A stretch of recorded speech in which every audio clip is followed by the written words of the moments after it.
So, okay, start. There was no countdown. Are these bloopers?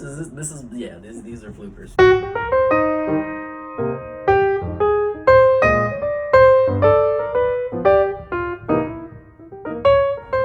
What's going on, world? Terry Richardson here, also known as the Orchid Whisperer and the Black Thumb.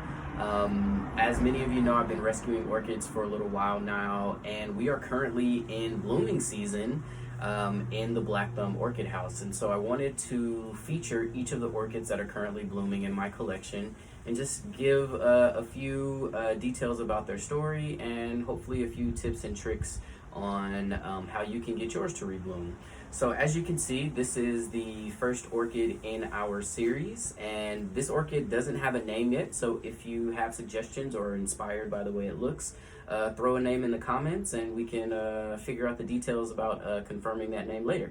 But essentially, this particular orchid I picked up at our dumpster here at our complex in November of 2019, and at that point I didn't really know where it was as far as how healthy it was or not. But there are a few things that you can look at when you are looking at potentially rescuing an orchid that can give you a little bit of more information about whether or not this will be worth your while. So one of the first things that you want to look at is you want to look at the root system, and as you can see, this particular root system looks really good, really strong, really healthy. The other thing that you want to look at is the leaves, and are they wilty, are they firm? That's also another really good indicator of health.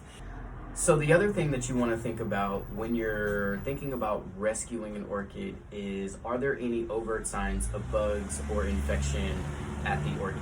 If so, leave it where it is. You don't want to bring that into your home. If not, then rescue it. And that's exactly what I did. So this particular orchid met all of the criteria. It had a good root system, the leaves looked healthy, there were no signs of bugs or infestation. So I brought it in, I rescued it, and over the course of 5 months I was watering this particular orchid once a week, doing really thorough soaks of this particular orchid.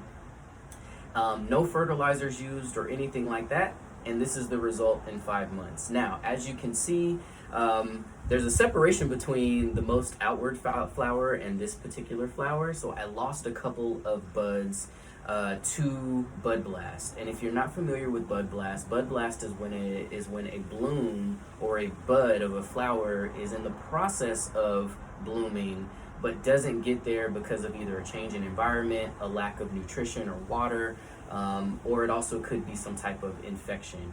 And so in my case, I think that there were a couple of weeks where I skimped on watering, or I didn't adequately water, and as a result, I lost 2 out of the 4 buds.